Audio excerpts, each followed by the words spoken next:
Ora, sejam bem-vindos ao segundo painel do webinar O Futuro das Empresas.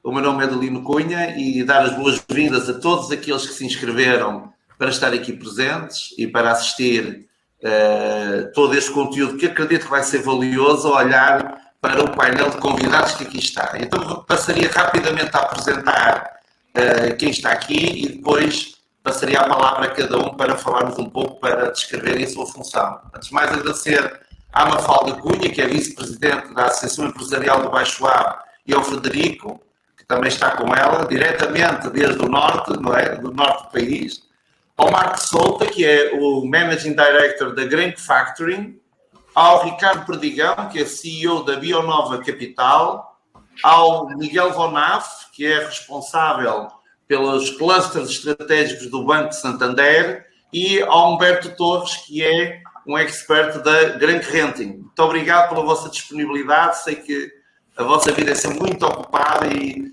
terem a disponibilidade de tempo e a vontade de partilhar a vossa experiência e o vosso conhecimento com empresários é algo que eu gostaria de realçar e agradecer. Então começaria, se calhar, pela Mafalda, pelo Frederico, assim de forma telegráfica, explicarem afinal o que é que fazem, qual é o âmbito da vossa função.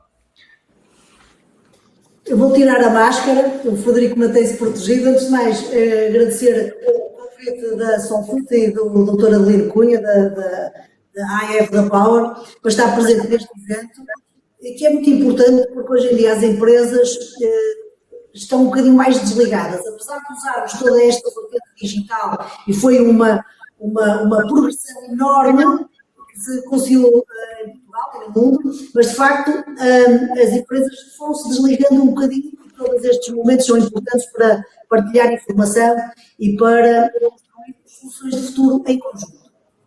Eu sou vice-presidente executiva da Associação Empresarial do Baixo Ave, ou seja, tenho funções de gestão diária na nossa associação.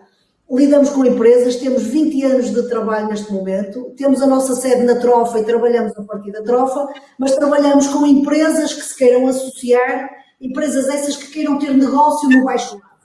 Consideramos o Baixo Ave, com o centro na Trofa, acrescentando também Famalicão, Vila do Conde, Maia e Santo Tirso, toda esta área que abrange quer o distrito de Braga, quer o distrito do Porto, é uma região muito dinâmica, com empresas de grande reputação, de grande responsabilidade, de grande dimensão em diversas áreas. Muito presente na área do automóvel, seja têxtil, seja metalomecânica, seja eletrónica, seja outros materiais. O têxtil, nomeadamente o têxtil de moda, portanto ligado ao vestuário. Temos também uma indústria muito interessante ao nível da construção civil, ao nível das carnes e do agroalimentar, e portanto nós na EBA acabamos por agregar todas estas dimensões em termos económicos e temos aqui um conjunto de serviços de apoio às empresas. O nosso grande objetivo é que qualquer empresa ou empresário desta região, quando tivesse com um problema, a primeira pessoa, a primeira entidade que se lembrasse de pedir ajuda, de pedir opinião, de expor uma ânsia ou uma ideia, fosse a EBA. E, portanto, trabalhamos diariamente nesse sentido de ser o parceiro estratégico, o primeiro parceiro no desenvolvimento das empresas do Baixo Ave. Tenho aqui comigo o Frederico, portanto, eu sou economista, já tenho 20 anos, mais de 20 anos de trabalho, trabalho sempre no âmbito das empresas. Obviamente, trabalhamos muito na área da consultoria, mas também tenho responsabilidade direta na gestão. E também sei o que é que são as dores de olhar para a conta bancária durante o mês e ver como é que vamos pagar as contas ao final do mês. Porque às vezes os consultores perdem um bocadinho essa visão. É natural, são dinâmicas e são posições diferentes, mas a dificuldade de financiar os nossos projetos, a dificuldade de encontrar as pessoas certas para os projetos, a dificuldade de perceber se o cliente ou se os clientes valorizam aquilo que é a nossa ideia, que achamos que é espetacular, são tudo dimensões que nós trabalhamos com as empresas, mas também nós passamos no nosso dia-a-dia no âmbito da gestão. Tenho comigo um colega, como disse, que é o Frederico Ferreira, que também é economista. Como o desafio para a EBA foi falar um bocadinho sobre o que é que foi o financiamento comunitário até agora e aquilo que vamos poder contar daquilo que se sabe para o futuro, nomeadamente no próximo quadro, até 2026, e deixo só aqui a nota de que, de facto, há aqui uma situação intermédia que veio aqui com algumas alterações por via da pandemia, do Covid-19, e, de facto, aquilo que era suposto ter terminado com Portugal 2020, há aqui um momento em que houve alguma reprogramação e, portanto, vamos ter aqui algum arrastamento de projetos até 2023, compatibilizando o quadro comunitário anterior com o seguinte, e há aqui uma fase de adaptação.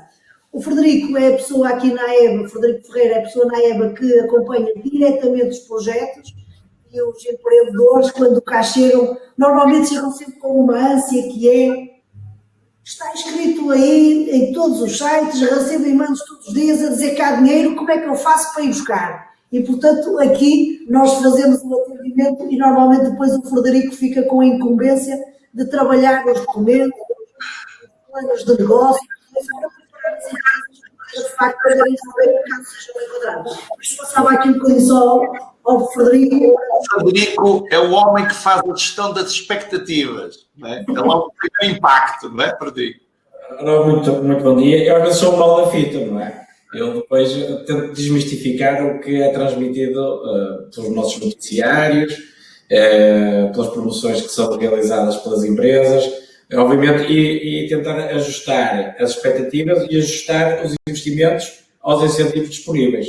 Depois, provavelmente, neste quadro iremos falar sobre isso. Neste momento, por exemplo, não existe grandes incentivos ativos, porque estamos numa fase de transição, mas todos os dias somos contactados por empresas que recebem informações a que podem investir em equipamento, em edifícios, em obras, etc. Pronto, nós aqui tentamos fazer essa triagem, ajustar as expectativas, fazer um trabalho prévio para as pessoas irem e as empresas se prepararem até planos de 2 e 3 anos, porque provavelmente surgirão no quadro comunitário novas oportunidades, e o nosso trabalho passa um pouco por isso: sensibilização, preparação e planificação também do que poderá vir aí no próximo quadro comunitário.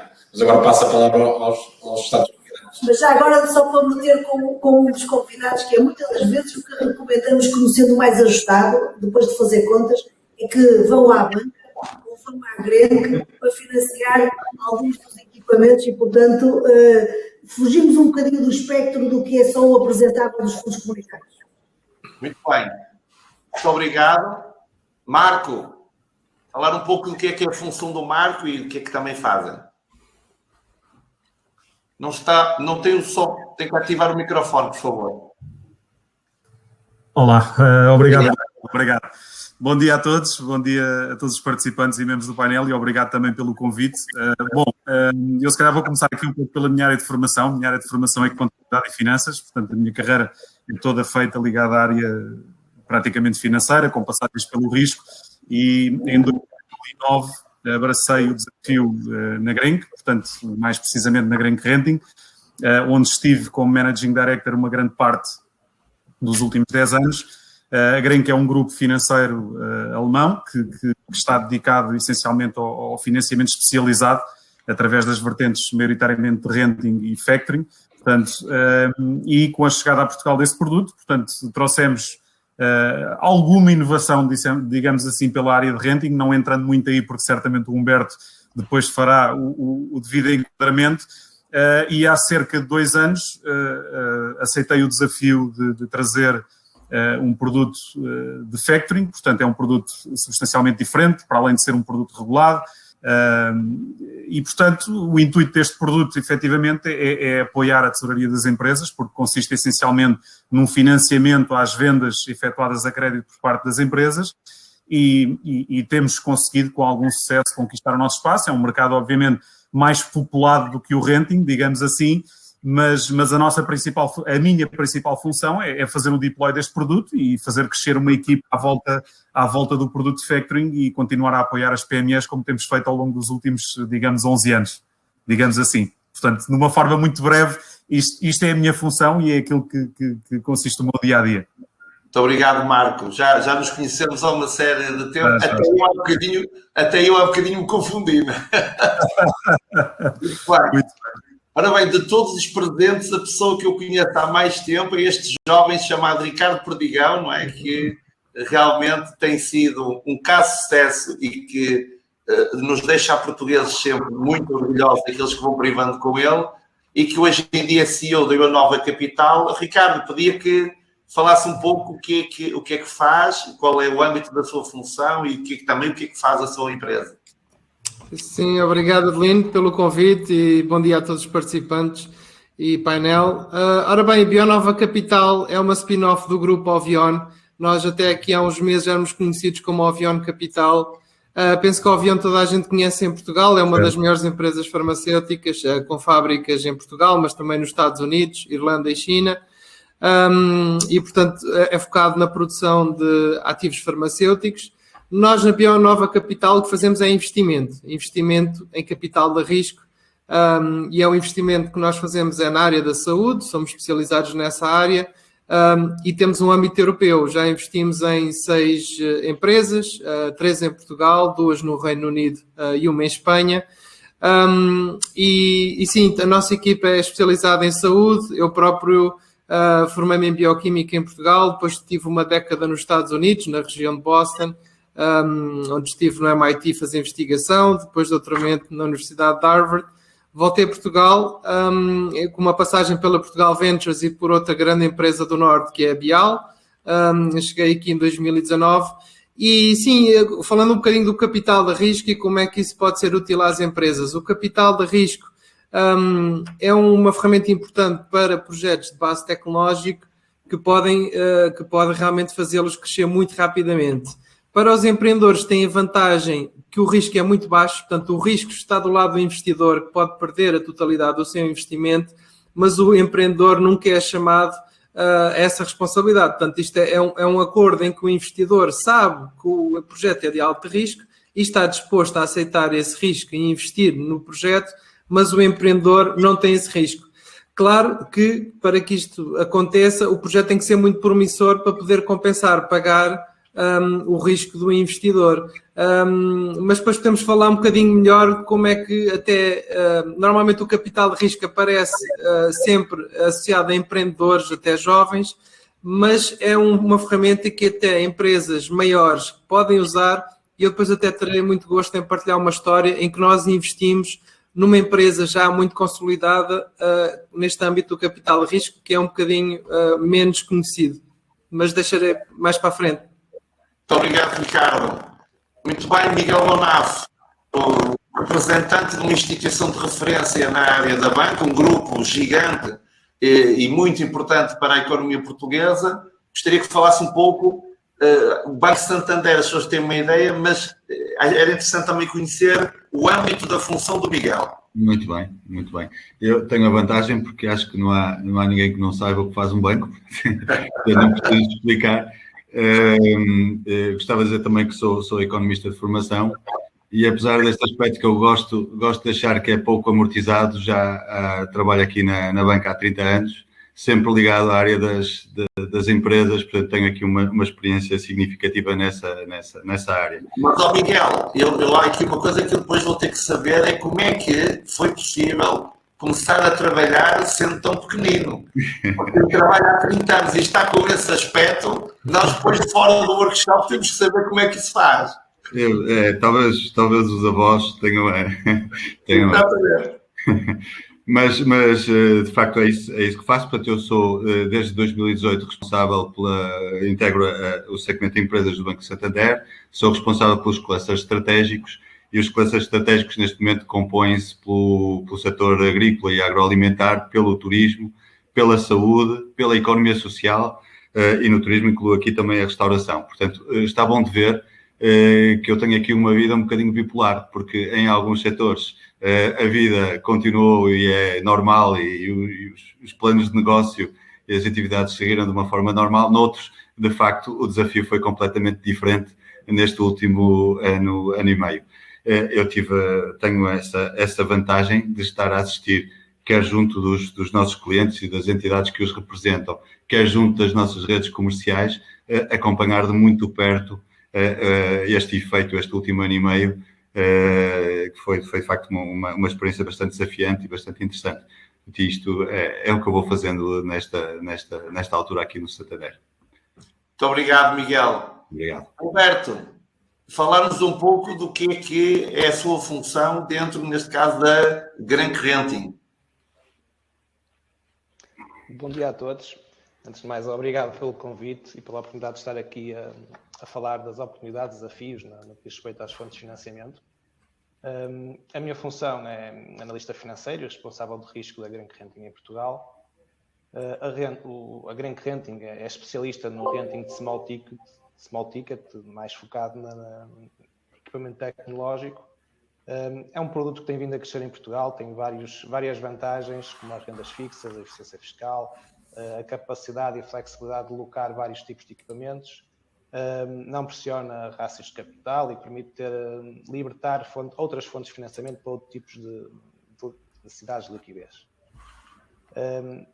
Dar aqui os parabéns à escolha do painel, porque estando aqui a falar de fontes de financiamento, está aqui muito bem representado, quer de private equity, venture capital, factoring, renting, banca, com todas as suas fontes de financiamento tradicionais, a associação empresarial também aqui com toda a sua experiência nos fundos e nos incentivos públicos, por isso acho que temos aqui matéria para poder discutir e falar e ajudar o tecido empresarial nos desafios que se avizinham. Muito obrigado, Humberto. Muito obrigado a todos. Estão a ver o desafio com esta qualidade de painel, o termos que terminar a uma. Portanto, isto daria pano para mangas cada uma das áreas, não é? Mas, Humberto, eu se calhar pegaria digamos, pela sua intervenção e agora centrando-nos numa primeira fase deste evento, que é escutar da vossa voz o que é o diagnóstico que vocês fazem da situação atual das empresas e também da mentalidade dos empresários. Ou seja, antes de falarmos de futuro, que é algo que nos vai destacar claramente, qual é o pulsar, qual é o diagnóstico que fazem neste momento do mercado?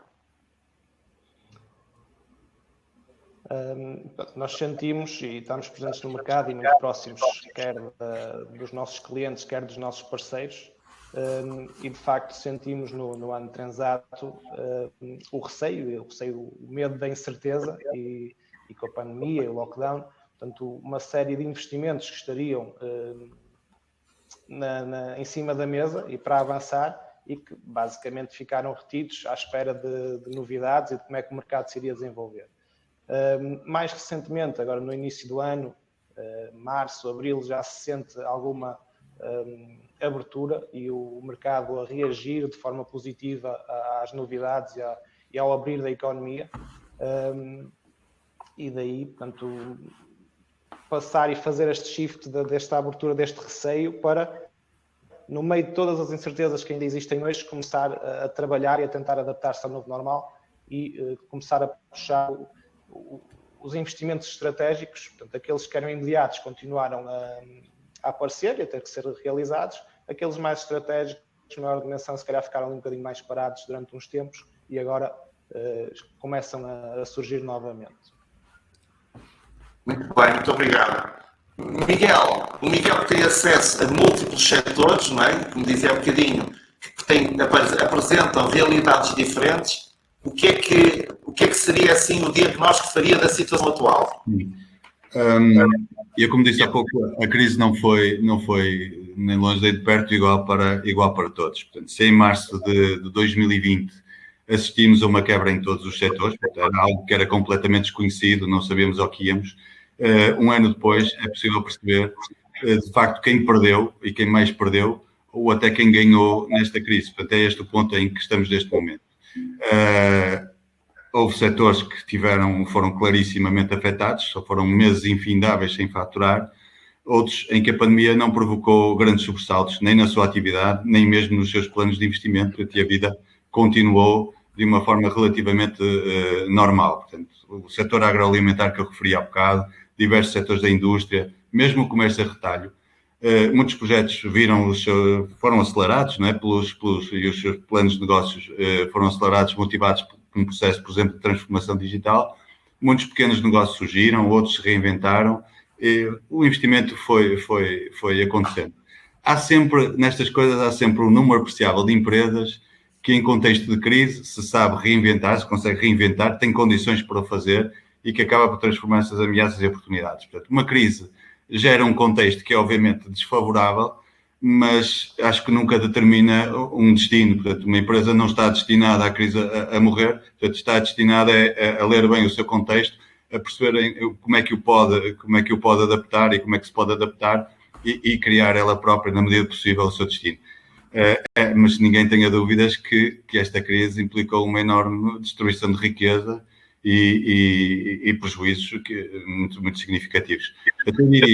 Eu diria que nesta altura temos aqui dois desafios, digamos assim, temos aqui duas realidades. Por um lado, temos um conjunto de empresas que a forma como se vão sair disto, digamos assim, vai depender muito de como vai evoluir a situação pandémica, a mobilidade, por aí fora. Vão continuar a precisar do apoio do Estado. Só vamos verdadeiramente ter a noção de quais foram os impactos desta crise quando as medidas de emergência que foram tomadas, o layoff, as moratórias, estas próprias linhas de crédito com o apoio do Estado, terminarem. Portanto, e convém que terminem de uma forma, não terminem, portanto, que sejam geridas e sejam, digamos, eliminadas de uma forma gradual e adequada. Por outro, vamos ter aqui empresas. Neste período, o encerramento e insolvência de empresas manter-se em níveis mínimos, e este foi talvez o grande mérito das medidas de emergência que foram adotadas. Estas medidas conseguiram que a capacidade produtiva não fosse destruída e que permanecesse disponível. Vamos ver se, de facto, a partir principalmente de setembro, o que é que acontecerá e ver como é que tudo evoluirá. Um bocadinho esta perspectiva bipolar do momento que vamos vivendo. Muito obrigado, Miguel.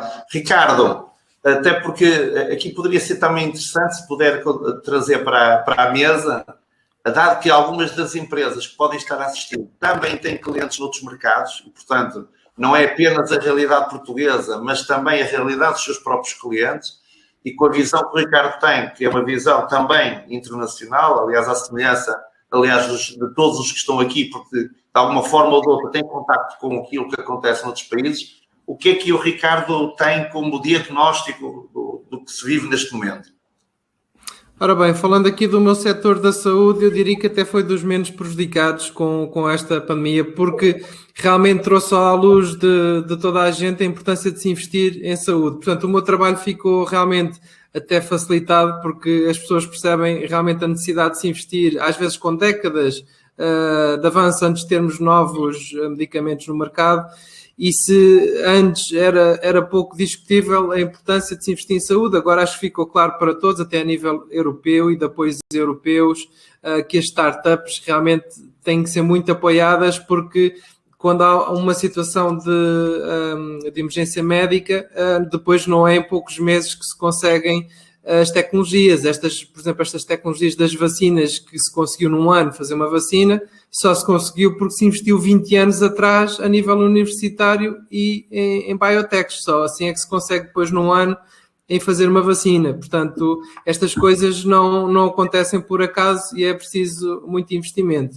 A nível concreto das nossas empresas, como elas estão todas numa fase antes de chegar ao mercado, portanto elas estão a desenvolver produtos farmacêuticos, não estão a vendê-los, o maior impacto foi a nível da chegada de reagentes, com atrasos, enfim, que houve com os lockdowns, e portanto houve atrasos, e claro, esses atrasos custam dinheiro ao investidor, porque aquelas empresas têm que ser financiadas, não é? Como não têm vendas, e portanto cada mês que portanto, outro fabricante lhes demora a entregar o equipamento ou o reagente, sai-nos a nós, porque é mais um mês que essa empresa necessita de financiamento. Portanto, essa é a parte negativa, foram os atrasos em várias empresas. A parte positiva lá está, é este olhar para a saúde de uma boa forma. Aliás, uma das nossas empresas aí no Porto, a Adaptec, conseguiu fechar uma ronda de 2 milhões agora em março. Portanto, durante toda a pandemia falaram com investidores e mesmo durante a pandemia conseguiram levantar 2 milhões de investidores do Reino Unido. Sim, portanto, o único outro desafio tem sido a questão das viagens, que nós gostávamos, obviamente todos os meses nós íamos às empresas, a estas 6 empresas, eu ia ao Reino Unido, ia à Espanha, Portugal, e agora é tudo feito remotamente. Enfim, nós sabemos, não é a mesma coisa, porque às vezes os momentos mais importantes de uma reunião são os 5 minutos antes da reunião e os 5 minutos depois da reunião. E isso agora acabou com estas ferramentas digitais. E portanto, esse tem sido o maior desafio, mas acho que acho que quem procura capital, isso não deve ser uma inibição e uma barreira. E queria só dar o exemplo que nós fechámos um novo investimento em Espanha em fevereiro, e que todo esse investimento foi analisado durante vários meses, todo durante a pandemia, em que teve que ser todo por via virtual. Portanto, eu normalmente visito os laboratórios das empresas onde investimos, reúno várias vezes com os cientistas e neste caso não pude fazer essa análise, mas o investimento fez-se na mesma. Portanto, só para um bocadinho para quem procura capital, perceber que a pandemia não afetou. Aliás, há bastante capital para investir nestas áreas da alta tecnologia, porque as empresas realmente estão numa fase pré-vendas e portanto, acaba por os lockdowns não afetam assim tanto. Mas, claro, há sempre um misto de efeitos em tudo isto. Muito bem. Marco, na área do factoring, que é uma ferramenta poderosa até para a gestão da tesouraria, como é que correu? Qual é a situação? Sim, olha, eu se calhar começava por dizer porque partilhamos na Grenco um bocadinho desta bipolaridade que o Miguel aqui referiu, porque lá está, temos apesar de serem produtos de financiamento, têm finalidades distintas e, portanto, o rende é obviamente mais destinado para o investimento, o nosso mais para o apoio de tesouraria e, portanto, nesta vertente é natural que tenhamos tido mais procura, apesar embora é um produto que assenta naquilo que são as vendas das empresas, mas lá está, temos um bocadinho de tudo, temos empresas que estão a crescer o seu negócio, temos outras que estão a baixar, mas assistimos a uma maior procura, claro, do produto de factoring, no sentido de fazer face às dificuldades que se avizinham, algumas já presentes, não é, naquilo que são os atrasos de pagamentos, mas outras que se avizinham e pegando aqui um pouco também no rap deixado pelo Miguel, com a retirada dos apoios que estão para breve. Vamos ver em que moldes. Espero que, obviamente, haja aqui algum bom senso na retirada gradual desses mesmos apoios e, portanto, isto para dizer o quê? A realidade está aí, portanto, de acordo com um estudo que foi publicado pela Intrum, portanto, que é uma empresa de referência na área da cobrança, 50% dos empresários que foram inquiridos indicam que a principal escassez de liquidez associada às suas tesourarias está relacionada com o atraso nos pagamentos. E depois, por outro lado, temos 70% dos empresários que dizem ter aceito condições de pagamento mais alargadas no sentido de preservar as relações comerciais com os seus clientes. Ora bem, estes dados falam por si e refletem aquilo que se tem estado a passar no mercado. Há, efetivamente, dificuldades crescentes naquilo que é a gestão da tesouraria, que é vital para o funcionamento e crescimento das empresas, e, portanto, aqui, efetivamente, o factoring pode desempenhar um papel importante no sentido de eliminar estas preocupações e permitir aos empresários que se foquem naquilo que é mais importante, que é o seu negócio, não é? Portanto, nós falamos muitas vezes naquilo que é a vida do empresário, que vai muito além daquilo que é o core, mas lá está, sempre que seja possível fazer um outsourcing dessas vertentes, eu acho que é a melhor decisão, porque lá está, há uma especialização naquilo que é o core. Portanto, relativamente àquilo que é o outlook para o nosso produto, exclusivamente e de factoring falando. Portanto, Portugal é um país onde o produto de factoring já está muito disseminado, já tem um nível de maturidade muito elevada, portanto, nós em 2020 voltámos a ser o segundo país da Europa com maior taxa de penetração no PIB, portanto, cerca de 16% das transações que contribuíram para o PIB foram apoiadas em factoring, portanto, são números muito relevantes daquilo que é a importância que o produto tem, portanto, fomos apenas superados pela Bélgica e, portanto, acho que lá está, mais do que aquilo que eu possa dizer, os dados falam por si e, portanto, acho que é um produto que pode desempenhar um papel muito importante nos meses e anos que se avizinham, que não serão certamente fáceis, mas pronto, isto, como se costuma dizer, é para duros, não é? Portanto, e estaremos cá para apoiar naquilo que for necessário. Obrigado, Marco. Mafalda, que tem um contacto muito próximo também, até pela sua forma de ser e de se envolver nos projetos e com as empresas. Qual é o diagnóstico, qual é a fotografia que tira às empresas neste momento? Ora bem, Adelino e restantes colegas eu acho que nós temos, de facto, assistido a uma boa surpresa, que é a resiliência das empresas, que de modo muito genérico e de todos os setores vão se mantendo. Penso que foi o Miguel que referiu que o nível de insolvência está nos limites baixos e, de facto, isso acontece porque houve uma entrada muito significativa de apoios do Governo, nomeadamente nas questões ligadas à manutenção dos postos de trabalho, o que permitiu, e isso foi muito importante e será muito importante no futuro, a manutenção das unidades produtivas de forma operacional. Porque se isso não tivesse acontecido, nós neste momento não tínhamos tecido económico, não tínhamos empresas com capacidade de responder àquilo que fossem as questões. Há uma questão prévia que é uma realidade, que é, nós estamos a viver, esperamos que já estejamos na fase final, mas estamos a viver uma crise mundial. E é uma crise mundial que leva a que todos os setores de atividade estejam em perda de valor. Como penso que também foi o Miguel que disse, de facto, há aqui um traço que é, houve perda de riqueza. Eu acho que há setores que de facto não passaram ou ainda não passaram e outros foram os primeiros da linha. Tenho dificuldade de entender que haja uns setores que vão passar ao lado e outros que vão ser muito afetados. E, portanto, eu acho que há setores que vão ser os últimos a ser afetados, mas também vão ter alguma penalização no seu desenvolvimento. Porque nós hoje em dia vivemos num ecossistema. De facto, este ecossistema leva a que estejamos todos ligados. E é evidente que no primeiro momento tudo o que era ligado com a saúde cresceu, e desde a medicação, hospitais e por aí fora, cresceram. Algumas vertentes da área da saúde não cresceram. Por exemplo, nós aqui temos um grupo forte na área da saúde, um grupo hospitalar, e que tudo que eram atos médicos não prioritários, concretas, mas uma qualquer marca de retalho de vestuário não tenha tido prejuízos avultadíssimos, não é? Aliás, em termos europeus, nós conhecemos grandes grupos do retalho, por exemplo, do vestuário, e conhecemos os prejuízos que foram anunciados, que não vale a pena estarmos a falar de 500 milhões, 600 milhões, 1 bilhão de euros de prejuízo, porque o online, de facto, acelerou muitíssimo. O digital foi uma ferramenta que acelerou muitos negócios e permitiu não cair tanto, sobretudo permitiu, eu acho, manter uma coisa que foi a questão anímica de resiliência, mas nos números ao fim do mês e ao fim do ano, de facto, há aí um impacto muito grande.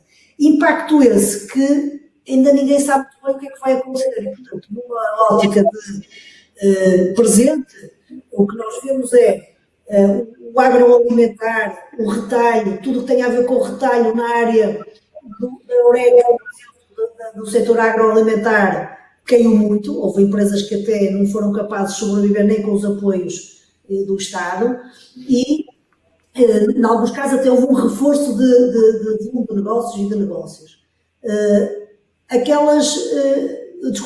Portanto, retalho de venda ao público, nos supermercados, por aí fora. O canal Eureka perdeu bastante valor e bastante negócio. Como somos aqui uma associação que tem várias vertentes e conseguimos ter não só as estatísticas, mas depois o começar muito do momento, o que nós nos apercebemos é que tudo o que tem a ver com a indústria cresceu.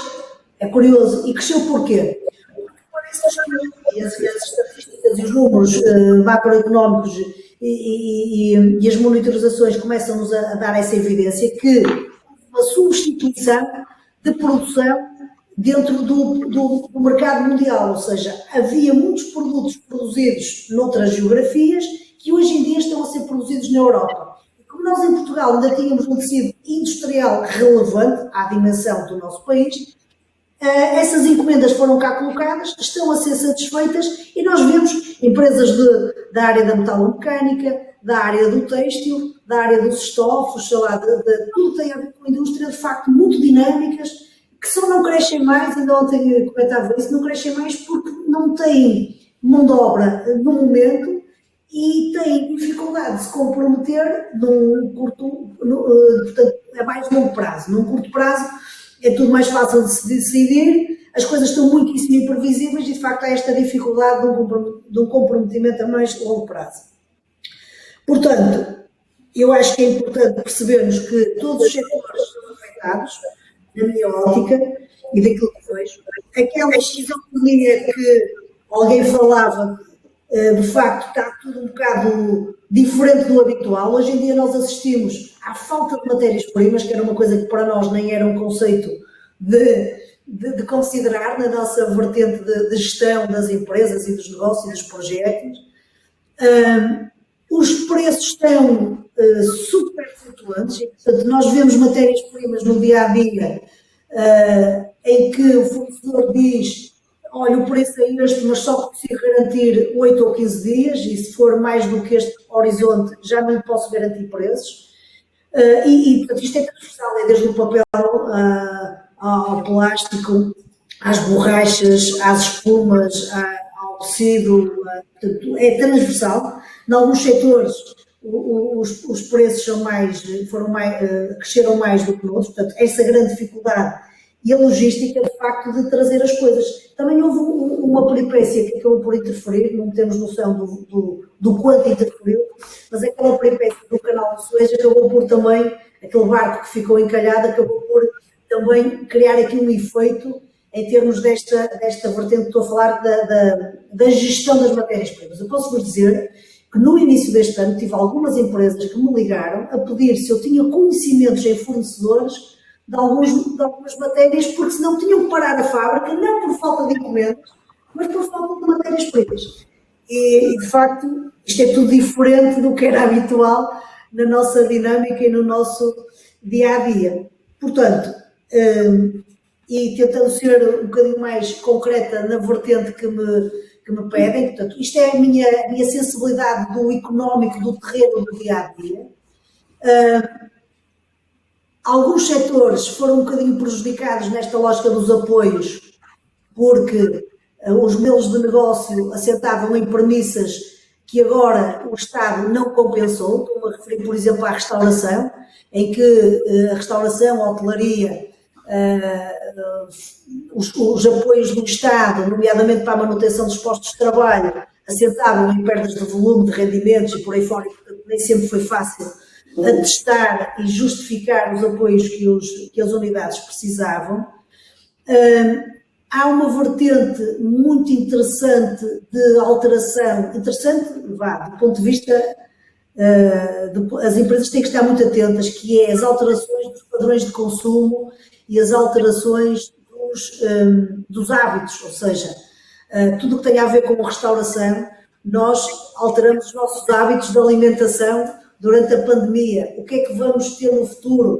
Temos que estar atentos e tentar preparar as empresas mas se calhar sem ter a expectativa de voltarmos aos tempos do antigamente, porque as pessoas alteraram os seus hábitos de refeições, alteraram os seus hábitos de visitas, mesmo do ponto de vista das empresas, as visitas comerciais foram substituídas por uma presença online e, portanto, visitas, viagens, quer dentro do país, dentro dos clientes nacionais a clientes internacionais. Acho que houve um reforço muito grande da relação do cliente-fornecedor e, portanto, a confiança aqui eu acho que também vai ser uma vertente muito importante nesta fase de recuperação. Quando falavam que, do ponto de vista financeiro, as empresas têm dificuldades de cobrança e, portanto, acabam por aceitar prazos de recebimentos mais dilatados, mas também elas próprias negociam esses prazos, usam mais os instrumentos. Acho que também, do ponto de vista financeiro, há uma melhoria da qualidade da gestão. Evidentemente que há pessoas que são preparadas, fazem universidade, fazem formação e têm essa capacidade por via da aprendizagem. Alguns dos empresários, sobretudo as empresas mais pequeninas, que têm a vertente da gestão mais débil, acabaram por ter que aprender a gerir e a mexer e a utilizar estes instrumentos de financiamento, como é o caso do factoring e por exemplo, os seguros de crédito que de facto, também começamos a sentir que as empresas mais pequenas olham para estes instrumentos já de uma forma diferente, olham como uma vertente de gestão e não como um custo da sua operação. Portanto, eu acho que tudo isto está a alterar, mas eu acho que está a alterar de uma forma positiva, porque se há coisa que esta pandemia veio trazer foi mostrar, evidenciar algumas das facilidades que nós tínhamos, mas que estavam escondidas pela azáfama e pelo volume das coisas. Normalmente, nós percebemos que uma empresa que tem bastantes lucros não é tão cuidadosa na gestão. Isto, genericamente, em termos da nossa sociedade, do tecido económico, eu acho que é um bocadinho isso. As empresas, como ganhavam dinheiro, não estavam tão focadas em gerir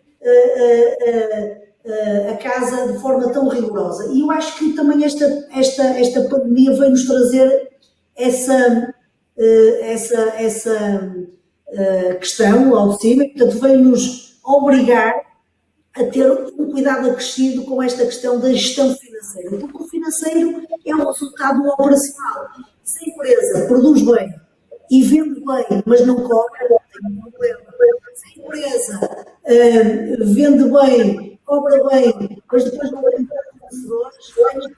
Portanto, eu acho que esta pandemia veio trazer ao de cima alguns problemas e veio ensinar de forma muito rápida aos empresários, sobretudo aos mais pequeninos, como é que iam lidar com isto. Portanto, eu parece-me e tenho essa expectativa por aquilo que vejo no terreno e por o que vejo dos números, que nós saímos com um tecido empresarial mais reforçado, com a carapaça um bocadinho mais, com mais músculo, mas não antevejo tempos nada fáceis, porque agora com o fim das moratórias é óbvio que tudo isto vai ter um efeito que vai ser um efeito que vai ser maior, mais minimizado, a possibilidade que os governos todos, nomeadamente na Europa, puseram a mão nas empresas e no tecido económico. Só que há Estados que têm carteiras mais recheadas e podem apoiar mais, e há Estados que têm carteira mais vazia e não podem apoiar tanto. De facto, foi interessante os mecanismos europeus que se criaram, o Fundo, o SURE e por aí fora, que se criaram de maneira a que a União Europeia ela própria foi-se financiar, está a financiar as economias, o que permite que os Estados possam apoiar as suas economias locais, mas os recursos não são intermináveis e como agora eu acho que o futuro vai ser determinante, mas eu espero que todos tenhamos bom senso. Não podemos esperar que o Estado tenha bom senso, porque nós todos temos que ter bom senso na gestão, temos que ter instrumentos de rigor, temos que reforçar a confiança com controle, e acho que esse trabalho tem que ser feito. Nós aqui na EBA estamos obviamente disponíveis para apoiar as empresas e os empresários nos conselhos e acompanhá-los, levá-los às melhores instituições para poderem também tomar as suas decisões de forma... Os parceiros que nós procuramos para ajudar as empresas já não pode ser o chico expertismo, já tem que ser gente capacitada, com conhecimento, suportada em informação credível para ajudar as empresas, e eu aí concordo com o que estava a ser dito, que há claramente aqui uma mudança de mentalidade, que infelizmente foi a circunstância que obrigou, mas que de alguma forma já era latente, não é? Nós já estávamos a sentir que em diferentes áreas da gestão, quer das pessoas, quer das tecnologias, etc., nós tínhamos que evoluir para um paradigma diferente de aposta na qualidade e olhar para o futuro, eu diria para o futuro muito próximo e para o futuro longínquo, com uma boa rede estruturada de suporte, de apoio, com bons fornecedores, bons parceiros que ajudem os empresários a olharem para as empresas como um centro gerador de riqueza e não apenas um centro gerador de dinheiro de curto prazo, não é? Porque a crise veio mostrar que essa mentalidade do curto prazo não funcionou. e provavelmente desapareceu em muitas empresas. Eu não sei se para vocês foi chocante aquele início da pandemia em 2020, onde nós ouvimos empresários a dizer que não tinham sequer capacidade para aguentar 15 dias. Foi uma coisa que me baralhou completamente, né? Como é que alguém tem uma empresa e vive com o pelo do cão, como se costuma dizer, né? O dinheiro que entra, que alimenta, e não há geração de riqueza, efetivamente. Portanto, há a geração de atividade, não é? E, portanto, olhando agora para o futuro, gostaria de centrar esta última parte até às 13 horas para nós olharmos para o futuro e para aquilo que são, no vosso entender, os desafios que estão aí ao virar da esquina e as oportunidades de surgir, e ouvindo no vosso entender como é que as empresas e os empresários podem aproveitar, como é que devem fazer, até para terem mais conhecimento, porque eu acho que, eu ainda ontem estava a falar com uma pessoa muito interessante, que ele dizia-me assim, Adelino, a maior parte das pessoas não sabem que mesmo depois de ser vacinadas vão ter que usar máscara, porque a vacinação os protege a eles, não impede a contaminação pelo vírus. Ou seja, há muita desinformação ou falta de informação que faz com que as pessoas às vezes também se sintam perdidas, embora tendo às vezes empresas com tudo para funcionar, não é? E portanto, se calhar começaria aqui pelo Ricardo Perdigão, que está logo aqui abaixo da minha imagem no meu ecrã. Ricardo, assim estamos a olhar para, embora num setor muito orientado para a área da saúde, mas que eu acho que é interessante a sua experiência, porque está a olhar para coisas que estão muito no fio da navalha, não é? Estão muito na ponta, estão muito naquilo que ainda está a nascer e que vai estar no mercado, se calhar dentro de pouco tempo, a dar cartas e a crescer, não é? E até olhando para empresários que estejam a ouvir-nos, ou até empreendedores que estejam a ouvir-nos, e que olhem e digam assim, como é que eu posso garantir ou reduzir o risco de lançar um empreendimento, de lançar algo que acredito que tenha futuro, mas não sei o que é de fazer, não é? O que é que o Ricardo recomendaria e que oportunidades é que acha que poderão estar aí, principalmente na sua área? Sim, respondendo à primeira parte da pergunta, de tendências futuras na nossa área, claramente a chamada área dos anti-infectivos, portanto antibacterianos, antivíricos, ganha muita força. Esta empresa que eu falei que acabámos de ter em Espanha em fevereiro está a desenvolver uma nova vacina, mas para bactérias resistentes a antibióticos. Penso que a maior parte das pessoas começa a ter a noção que há estas bactérias muito perigosas, que nós vamos aos hospitais às vezes fazer uma intervenção muito pequenina, mas apanhamos estas bactérias que podem ser mortais. Portanto, investimos nesta startup que ainda vai demorar 10 anos, se tudo correr bem, esta vacina chegar ao mercado, mas lá está, com esta pandemia temos que começar a pensar a longo prazo, enfim, eu vou falar na minha área, quer como investidores na área da saúde, em vez de investir em áreas que são as clássicas, por exemplo, a oncologia, que infelizmente é um grande problema e que os investidores preferem, porque claro, o mercado está lá, a necessidade do cancro continua. Olhar para estes mercados que há uns anos pensava-se que já não teriam muito interesse como as vacinas, porque já era quase uma doença terceiro mundo. Já a maior parte das doenças infecciosas já foram erradicadas na Europa e Estados Unidos, nos países desenvolvidos, e olhava-se às vacinas quase como um parente pobre na área da saúde. E parece que não, parece claro que as vacinas foi a grande resposta para a pandemia, e outros agentes virais, outros vírus irão aparecer, outras bactérias. Aliás, nas bactérias dizem que é uma pandemia silenciosa, que já está a decorrer, estas bactérias que se encontram nos hospitais e que não se conseguem tratar. Enfim, portanto, quem está na área de inovação em saúde tem que sempre trabalhar com um prazo de 10 anos. Portanto, nós estamos a olhar para produtos que vão só entrar no mercado daqui a 10 anos. Portanto, eu quando invisto, estou a pensar como é que estará o mercado daqui a 10 anos, que concorrentes é que vão haver, que doenças é que pode existir, como é que os sistemas nacionais de saúde vão olhar para estes produtos, será que vão comparticipar, será que não vão? Enfim, é um horizonte muito largo. Penso que a maior parte dos empresários, felizmente, não tem que pensar um prazo tão largado. Nós, sim, nós temos que, quando investimos numa startup, temos que ter estas perguntas todas respondidas, senão o investimento é provável que falhe e que não seja rentável. Falando agora aqui de oportunidades que eu acho que são boas para os empresários e que eu ao início falei, que é a área do capital de risco, agora saindo da área da saúde, eu tenho estado agora a focar na área da saúde, mas o capital de risco é normalmente associado a empreendedores muitas vezes jovens nas universidades que têm ideias e que conseguem este tipo de financiamento que agora abunda, que é dar a 10 investidores entre a área de saúde e a área digital, de aplicações, enfim, estamos a falar se calhar 10 investidores de capital de risco é pouco, devem olhar para fora desde o primeiro dia, bater à porta de investidores, porque realmente os fundos de capital de risco, as pessoas cá não têm noção, mas nunca estiveram tão grandes, ou seja, nunca houve tanto dinheiro para investir em tecnologia. Claro, é o que o Adelino falava da mudança de paradigma. Há muito dinheiro, mas são para projetos realmente revolucionários, mas o dinheiro está lá porque, enfim, por várias razões, como as taxas de juros, por exemplo, têm estado muito baixas, as rentabilidades são poucas nos depósitos, então as pessoas preferem investir em fundos de capital de risco, onde os retornos são muito maiores e, portanto, tem havido muitos fundos de capital de risco enormes, mesmo na Europa. Portanto, eu diria que hoje quem tem um projeto muito bom é impossível não encontrar capital de risco.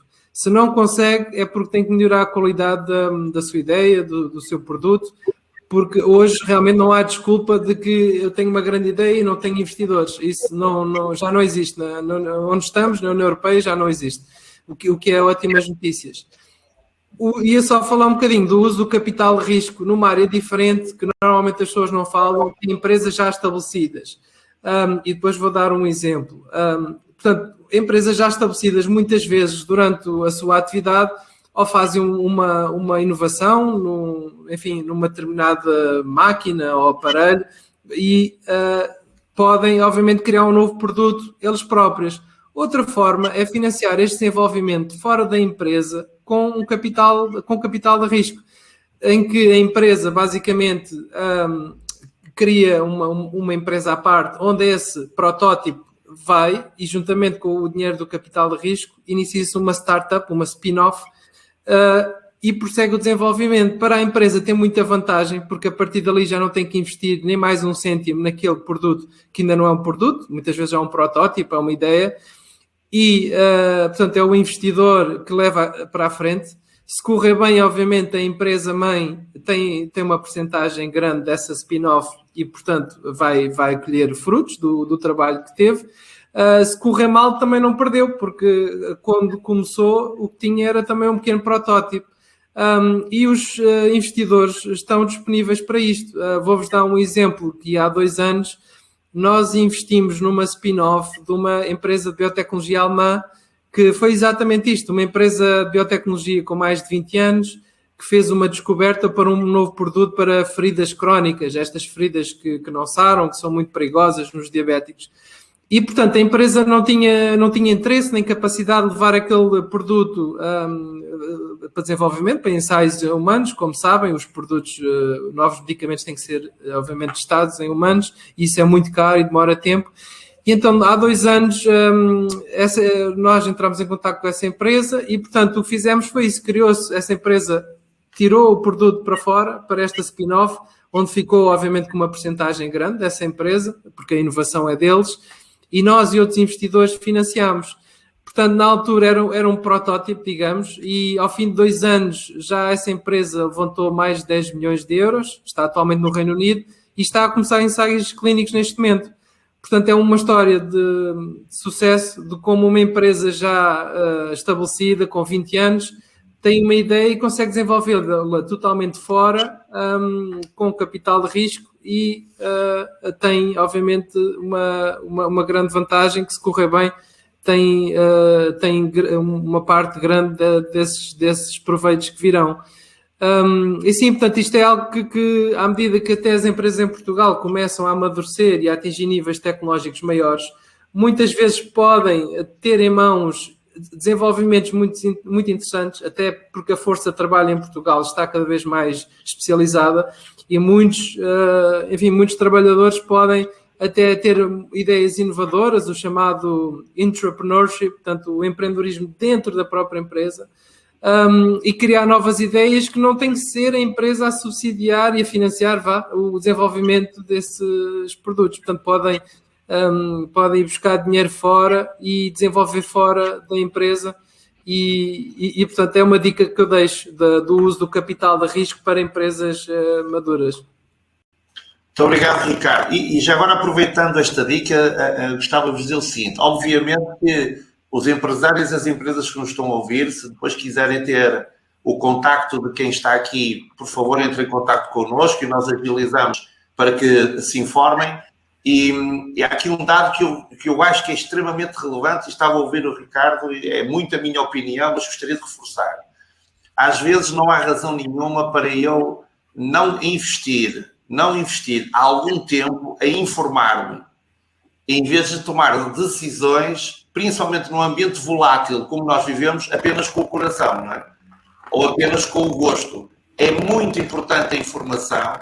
Acho que espero, porque estão a olhar para o futuro baseado nos paradigmas da sua forma de pensar do passado, e têm que, às vezes, falar com pessoas como as pessoas que estão aqui neste painel para se informarem, porque são pessoas que estão permanentemente a estudar o futuro, estão posicionados no futuro e trazem, às vezes, com uma solução que a pessoa nem conhecia, a resolução de um problema que para ele não tinha solução.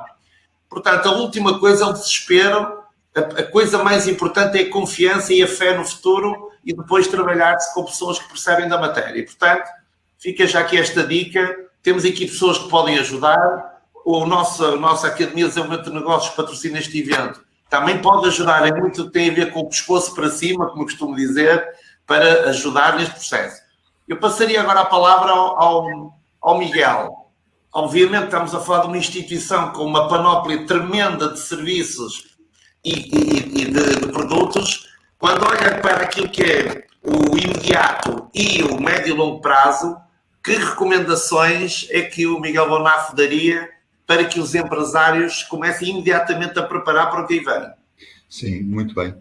Eu gostava de reforçar aqui 2 pontos que já foram aqui referidos e que me parece que são muito, muito, muito importantes. Efetivamente, aquela questão que foi abordada quer pela EBA, quer creio que pelo Ricardo Perdigão, a questão das cadeias de abastecimento. Esta crise mostrou que, efetivamente, coisas simples, desde o alimentar à produção de máscaras ou equipamento de proteção individual, percebemos que quando eram precisos não estavam cá e que estávamos completamente nas mãos de terceiros e a competir, já não é entre empresas, é com países a competir com países pelas máscaras e pelos equipamentos. Portanto, a diversificação das cadeias de abastecimento parece-me ser um dos principais ensinamentos aqui desta crise, e eu acredito que o local irá ganhar importância estratégica, e refiro-me não apenas ao local Europa, refiro-me ao local país, ao local região, vai ganhar importância estratégica, portanto é algo que me parece importante que os empresários estejam atentos, assim, e de facto no curto prazo. A questão do Covid como acelerador do digital e o online como o novo normal, tecnologias digitais, trabalho à distância, web, é uma mudança estrutural, é uma mudança na forma como nos relacionamos uns com os outros, como as empresas se relacionam com os clientes, como todos nos vamos relacionar com o Estado. Portanto, vamos ter aqui uma sociedade verdadeiramente multicanal e que também interessa muito estar atento e que também interessa muito investir. Relativamente ao empreendedorismo, eu outro dia vi uma newsletter da Dun & Bradstreet, muitíssimo interessante, que dizia que nos primeiros 4 meses do ano, tinham sido constituídas aqui em Portugal 14 mil novas empresas, uma variação face ao homólogo de 43%. E eu lembro que janeiro e fevereiro do ano passado foram meses normais, portanto ninguém estava à espera do que ia acontecer, foram meses normais. Nos 4 primeiros meses deste ano foram constituídas 43% mais empresas do que no período homólogo. Obviamente, determinadas atividades, como seja o retalho, a agricultura, os recursos naturais, as tecnologias de informação, atividades imobiliárias, foram os que apresentaram os números mais expressivos. Sem surpresa, também alojamento e restauração, serviços gerais, transportes, foram onde houve recuos no número de empresas constituídas. Por regiões também não foi igual. Portanto, a área metropolitana de Lisboa e o Algarve registravam recuos face a 2020. No Norte, porém, exatamente a posição ao contrário. Portanto, há gente que está a ler este ambiente deste contexto, digamos assim, e que está seguramente a encontrar a motivação para avançar por um processo de empreendedorismo. Portanto, as oportunidades existem, a crise cria sempre oportunidades, e eu acredito que estas oportunidades, ou que estes empreendedores estão a ver, tenham a ver de facto com essa visão e com essa leitura do contexto. Relativamente ao futuro, eu não sei se sou o único. Eu, pelo menos aqui, a sensação que tenho é que já não podemos falar de longo prazo. Eu tenho muita dificuldade em falar de longo prazo. Tenho mais... acho que a expressão certa será o próximo futuro. E porquê é que eu tenho dificuldade em falar de longo prazo? O Ricardo Perdigão disse isso muito bem. Na saúde é, de facto, uma atividade de longo prazo. Mas eu diria que, na generalidade das nossas vidas neste momento, a pandemia acelerou tudo tanto, nas coisas que nós estamos a esperar que acontecessem só daqui a alguns anos, de facto precipitaram-se e o longo prazo já está aí. Portanto, eu acho que devemos falar mais em próximo futuro do que propriamente em longo prazo. E eu diria que aquilo que me parece que vai ser importante estar atento neste próximo futuro é, de facto, a forma como nos vamos relacionar com os nossos clientes. A própria banca, num ano e pouco, transformou-se de tal maneira. Hoje, a relação com os clientes da banca é muito feita num contexto multicanal, muito menos presencial. A questão do tema do teletrabalho, que está a fazer evoluir a forma como colaboradores e empresas se relacionam. Portanto, transição digital, termos que vamos ouvir agora todos os dias. Transição digital, o online como o novo normal. Novos desafios que nos coloca, de facto, vai aumentar a concorrência pelo preço, mas também gera oportunidades, porque nos vai permitir ter acesso a mercados globais e sem fronteiras. A questão da sustentabilidade ambiental, que também foi antecipada há vários anos, não tenho a menor dúvida, e que vai ser um critério de discriminação das empresas a diversos níveis, fiscal, no acesso ao crédito, e quando não for fiscal nem o acesso ao crédito, vai ser a própria sociedade a estabelecer avaliações relativamente a determinados produtos, a sobreviver a 15 dias. Portanto, nós precisamos, de facto, de empresas capitalizadas e com escala que nos permita concorrer no mercado global. E quando essa escala não existe, de per si, as empresas têm que encontrar formas de trabalhar em rede para abordar em conjunto esse mercado global. Portanto, estas tendências, eu tive aqui o trabalho facilitado, todas elas estão previstas no PRR, não é? É o plano que nos vai orientar nos próximos anos e a que se juntará um não menos importante quadro financeiro plurianual. Portanto, todos estes desafios estão enumerados e estão contemplados no PRR. Portanto, tudo o que fizermos e a forma como o PRR, de forma criteriosa, transparente, atempada e eficaz, com que os fundos previstos no plano de recuperação e resiliência chegar à economia, vai ditar muito o que vai ser a nossa evolução enquanto sociedade e enquanto ambiente empresarial nos próximos 5 anos e muito para além disso. Esperemos que se aproveite esta oportunidade, mais do que reformar, para transformar profundamente diversas áreas centrais da nossa sociedade, que se aproveite para reduzir custos de contexto que permitam às nossas empresas ganhos de produtividade, que lhes permitam aceder aos tais mercados globais de forma concorrencial e, acima de tudo, que o investimento público, que é muito importante na questão aqui do PRR, portanto, que vai competir ao Estado a realização de grande parte do plano, mas que o investimento público e o investimento privado possam andar de braço dado e que as empresas e empresários agarrem as oportunidades que vão surgir. Portanto, é para isto que eu acho que todos nos temos que preparar, empresas, banca, financeiras, as associações e quem representa os diversos setores. Portanto, é de facto muito importante que isso aconteça. Eu também concordo, o investimento é fundamental. Concordo muito com quando se falou aqui do papel do factoring e do confirming também neste próximo futuro. Acho que vão ter um papel destacadíssimo. A questão da internacionalização e dos apoios à internacionalização, e que o Santander vai seguramente ter um papel que sempre quis ter e como tem, muito importante, porque é um banco global e é um banco que está presente fisicamente, com estruturas comerciais em todos os principais mercados de internacionalização das empresas portuguesas. Estamos em Espanha, estamos na Europa, estamos no Brasil, estamos onde, de facto, nos primeiros mercados por onde as nossas empresas se olham quando pensam em internacionalizar-se. Uma última palavra para dizer que o banco vai procurar estar à altura, vai tentar desempenhar e vai conseguir desempenhar, como sempre fez, um papel primordial no apoio às empresas e na abordagem ao PRR e ao quadro ao programa plurianual, ao mesmo tempo que vai continuar focado em dar continuidade ao apoio que tem dado no combate aos efeitos da pandemia sobre as empresas e os demais agentes económicos que ainda vão demorar um pouco mais de tempo, digamos assim, a sair deste problema, não é? E que, de facto, ainda vão ter que esperar mais um bocadinho e que vão manter-se em níveis de preocupação um bocadinho mais elevados. Portanto, eu vejo as coisas desta maneira, que para além da atividade normal, convinha muito, estamos atentos aos chavões da transformação digital, da sustentabilidade ambiental, da qualificação. De facto, eram pontos que eu gostaria de destacar aqui como de foco nos próximos tempos. Muito obrigado, Miguel. Muito bem, Humberto. Então, na área do renting, o que é que o Humberto considera que serão oportunidades e sempre naquela lógica que eu acho que é importante, que às vezes não vemos muito cá, que é a capacidade de antecipação e de planeamento, não é?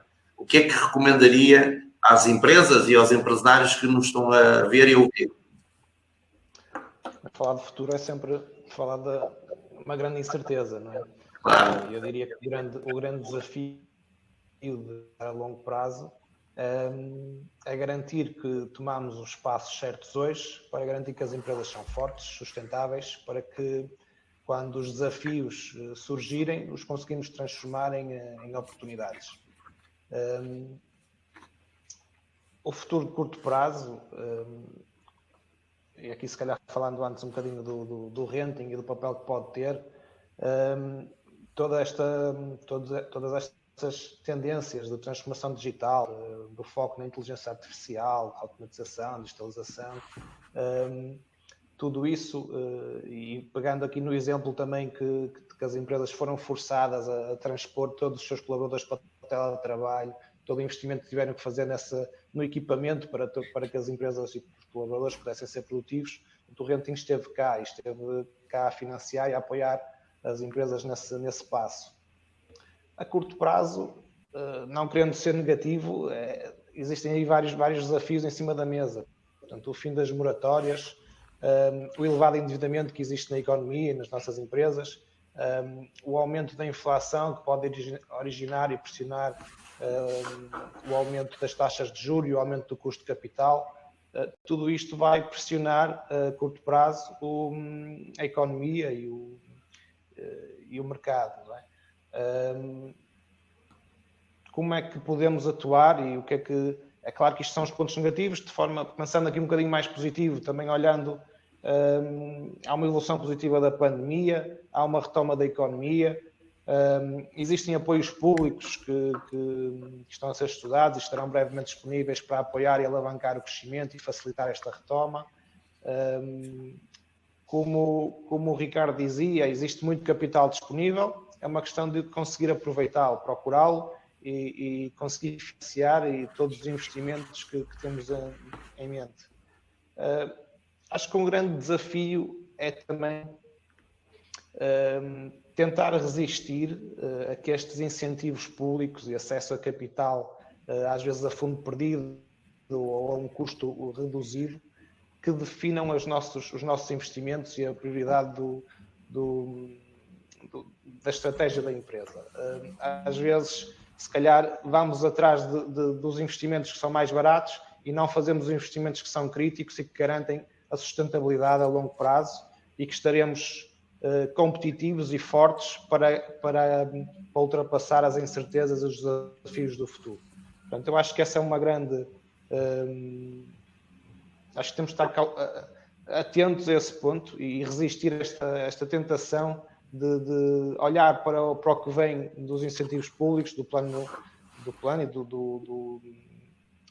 dos incentivos plurianuais e ver onde é que se encontram os investimentos que eu tenho para fazer, onde é que se enquadram, e vamos avançar com estes, porque estes é que estão aqui enquadrados, e deixamos aqueles de parte, e depois no futuro, se calhar aqueles eram mais críticos para que a empresa fosse competitiva e pudesse ultrapassar os desafios.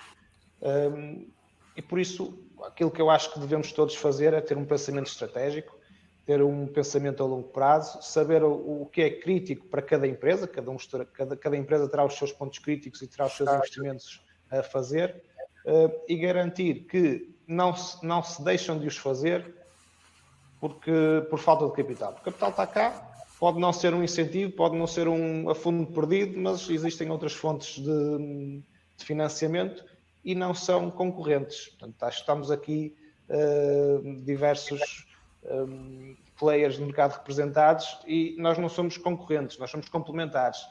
Podemos estar todos presentes no mesmo investimento e todos ajudar a que esse investimento aconteça.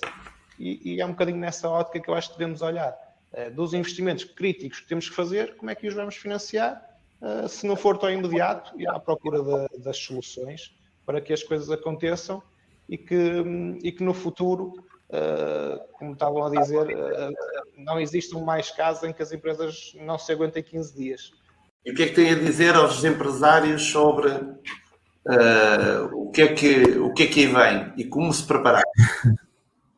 Olha, Adelina, apesar de obviamente já foi aqui largamente escalpelizado cada pessoa na sua área, mas obviamente os conselhos já estão lá e pronto, aquilo que eu posso falar, ou o que eu vou tentar aqui retratar é aquilo que eu faria enquanto empresário perante uma situação com este contexto muito, muito particular.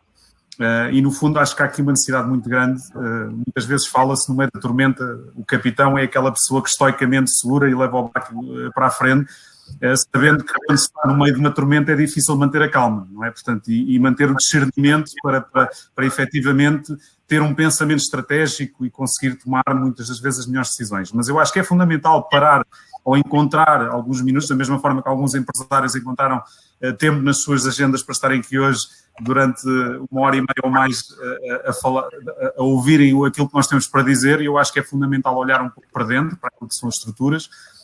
Acho que há aqui uma palavra de ordem que está relacionada com estruturar e reformular, porque há essa necessidade de adaptação das empresas a esta nova realidade. E para isso é necessário munir, obviamente, as empresas das ferramentas para que, efetivamente, essa reformulação e essa reestruturação possa acontecer. E, portanto, isso é fundamental e será sempre o primeiro passo para depois poderem tomar melhores decisões. Depois, tocar aqui num ponto que já falámos também, que é o acesso àquilo que são os sistemas de incentivo que aí vêm, portanto, estar muito atento a organismos como o IAPMEI, como a própria AEBA, que está aqui como um veículo a esses incentivos, e são pessoas que têm um conhecimento muito profundo e percebem de que forma é que esses incentivos podem chegar às empresas e podem ajudar as empresas aqui para a frente, portanto, ou seja, não estar à espera que essa informação chegue, porque a informação existe, está disponível, tem que se procurar essa informação e perceber como é que se pode ter acesso a esse tipo de mecanismos e a esse tipo de benefícios. Portanto, está em curso o PRR, foi falado também pelo Miguel, portanto, estamos a falar de 50 mil milhões de euros injetados na economia portuguesa para um período de 2021 a 2029. Obviamente, há uma componente muito grande deste investimento que vai diretamente para as estruturas do Estado, para a renovação, para a digitalização, para fazer essa transição, que também vai beneficiar, obviamente, as empresas, ainda que indiretamente vai servir para melhorar níveis de eficiência e eficácia que são muito importantes para que, efetivamente, as empresas possam desenvolver de uma forma mais célere os seus negócios, mas há claramente outra fatia que é direcionada para determinadas áreas de negócios, especificamente para essa transição e para essa digitalização, que é, de facto, fundamental. Portanto, ou seja, é inevitável, portanto, demos um salto de 10 ou mais anos naquilo que era o processo de digitalização que estava previsto antes da pandemia e, portanto, as empresas têm que estar muito bem preparadas para isso. E depois, entrando aqui um bocadinho na tua área, Adelina, e não querendo, obviamente, meter a minha foice em seara alheia, eu acho que há aqui uma componente que os empresários têm que, efetivamente, eu, enquanto empresário, tenho que privilegiar, que tem a ver com aquilo que é o nosso espírito positivo. Temos que, efetivamente, olhar.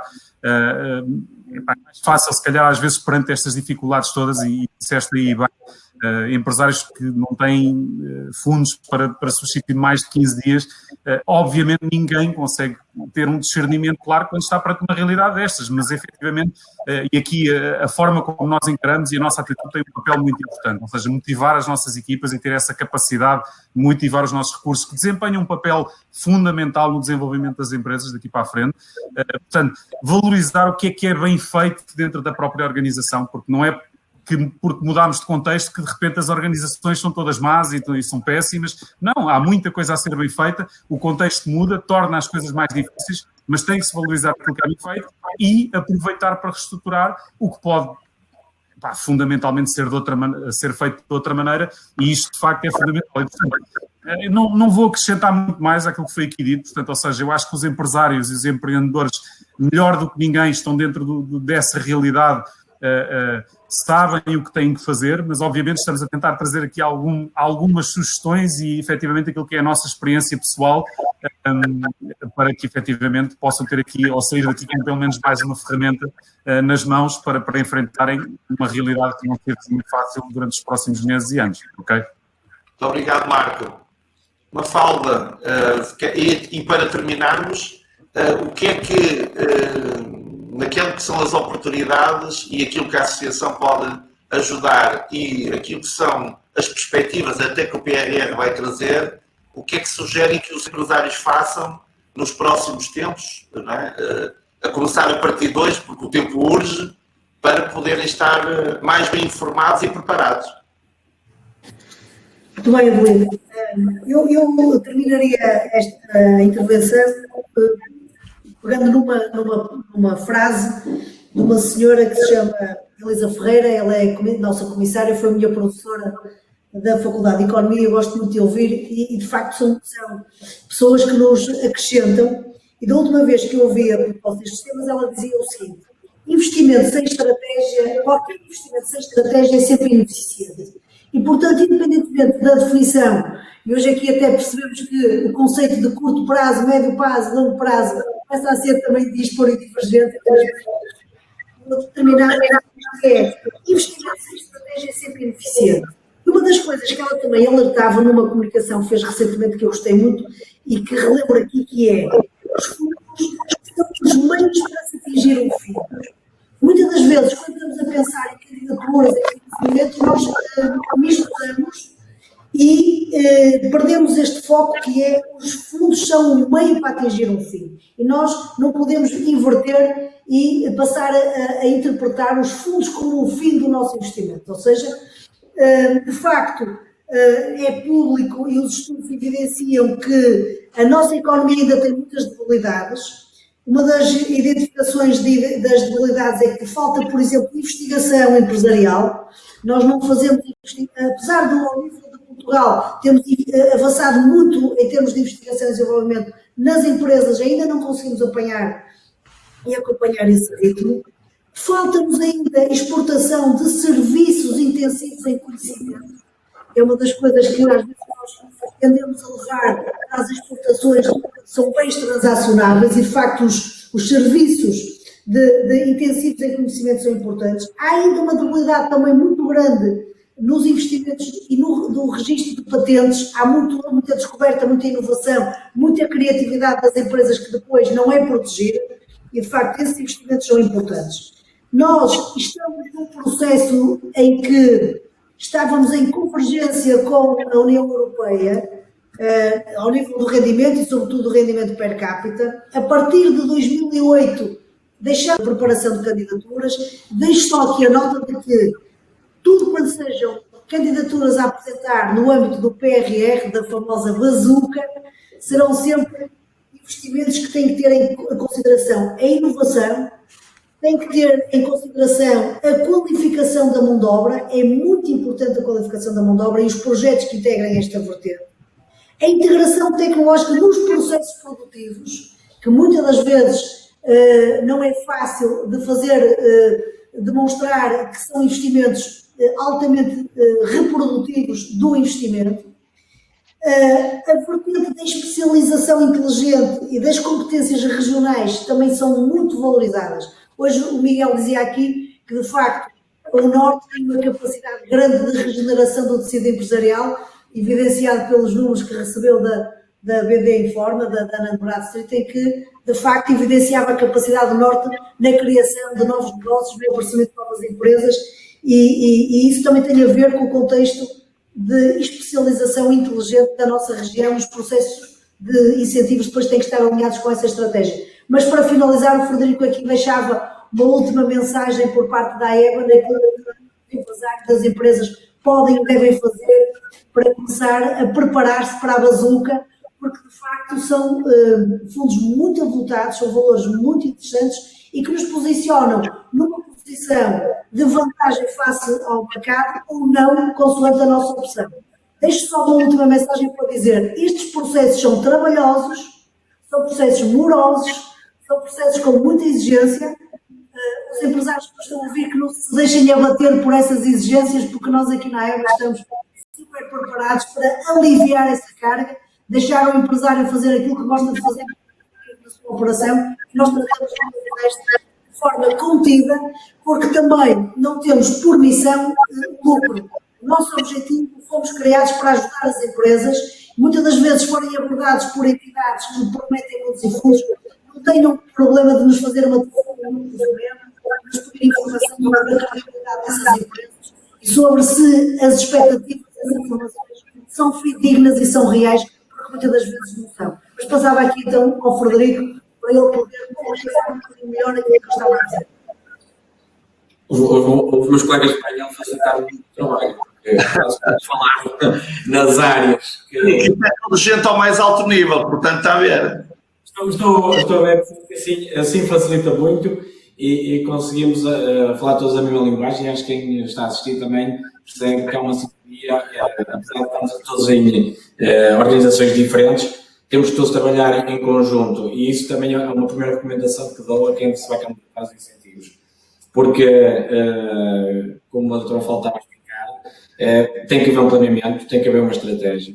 Os incentivos, já no Portugal 2020 e agora no Portugal 2030, vão haver incentivos híbridos. O que é que significa? Muitas das vezes, incentivos não reembolsáveis, os famosos fundos perdidos, que não se há muitos a ver, mas que nós conversamos ou informalmente falamos com as pessoas para melhor entender, e os incentivos reembolsáveis, aí a banca terá uma palavra a dizer para financiar estes mesmos projetos.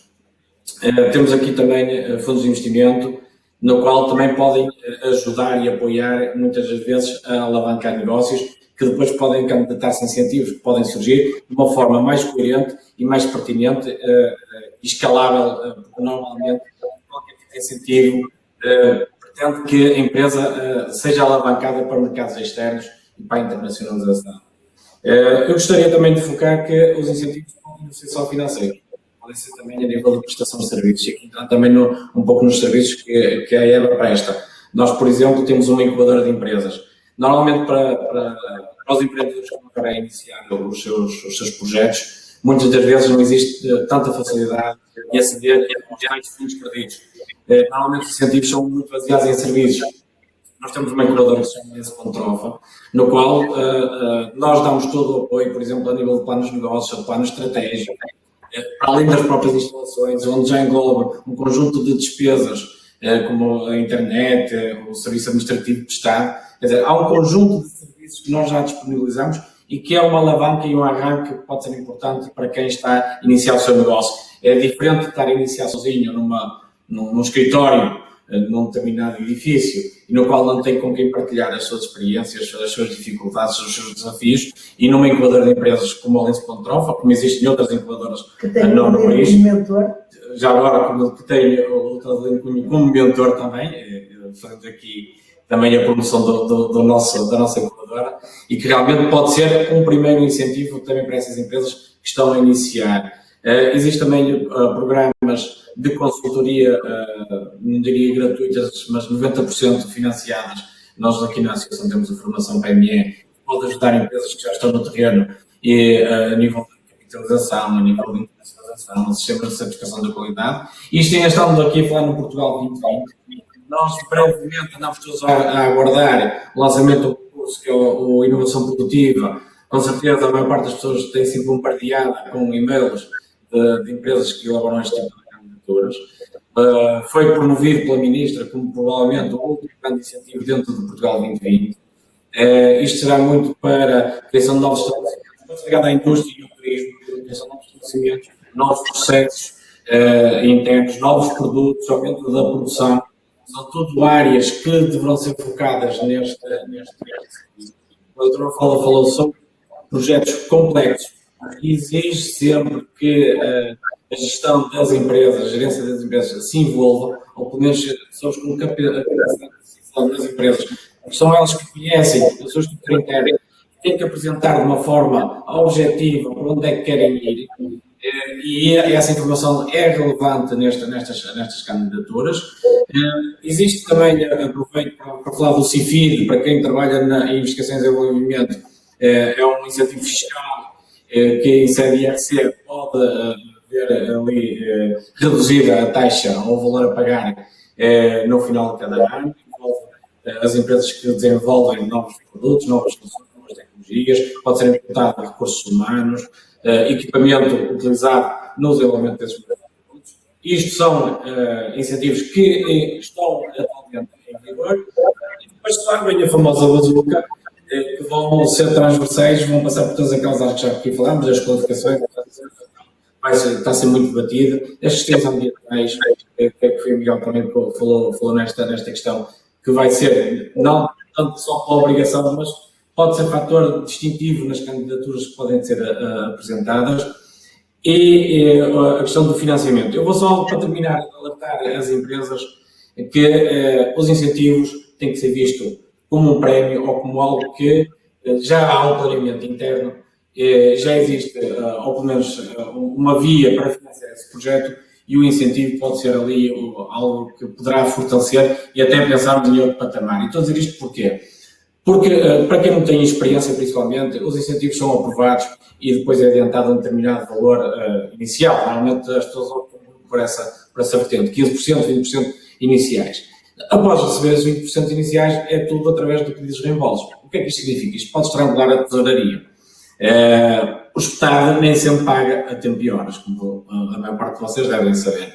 Então o que acontece? A partir do investimento inicial, a empresa fica por conta e risco a fazer o investimento, a fazer o pagamento do investimento realizado, a apresentar as faturas e os documentos financeiros e aguardar que sejam pagos então nesses valores. Então, se pensarmos que muitas das vezes entre fazer o investimento, recepção da fatura, o pagamento a 30 dias, depois o reembolso 3 meses e depois mais 3 meses para receber o valor, muitas vezes estamos ali a falar de um gap de 6 meses, que a empresa já adiantou todo o valor, já teve que desembolsar a verba necessária e ainda não recebeu. E isto tem que ser pensado também quando se vai fazer este tipo de candidaturas. Daí também temos aqui os financeiros que podem ajudar.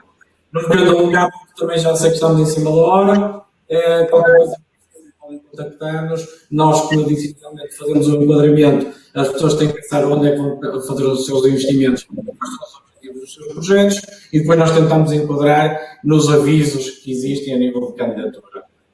Para qualquer coisa, por favor, contactem-nos, estamos aqui disponíveis. Muito obrigado. E terminaria exatamente pegando nesse ponto que o Frederico referiu, que é esta visão de complementaridade de meios alinhados com a estratégia. Portanto, os fundos comunitários provavelmente precisarão também de outras fontes complementares em determinados projetos que estão aqui representadas. Não é? E claro que o Eye of the Power entra aí porque é pelo menos pôr juízo na cabecinha. Não é? Portanto, pelo menos nós ajudarmos a pensar um bocadinho diferente. E, portanto, olha, espero que este momento tenha sido útil de reflexão futura, porque este conteúdo está gravado e ficará disponível no nosso canal do YouTube e partilhado nas redes sociais sempre que quiserem, de forma gratuita. Resta-me agradecer a presença dos meus ilustres convidados, que muito me honro por estar aqui e que sei que não é fácil retirar este tempo para estarem num evento como este e fizeram o favor de estar aqui presentes e de abrilhantar este momento com conteúdos muito relevantes e, obviamente, agradecer a todos que se interessam por estas temáticas e a todas as empresas que estiveram aqui a assistir e desejar os maiores sucessos para todos e que nos possamos ver numa próxima oportunidade. Muito obrigado a todos pela vossa presença. Muito obrigado.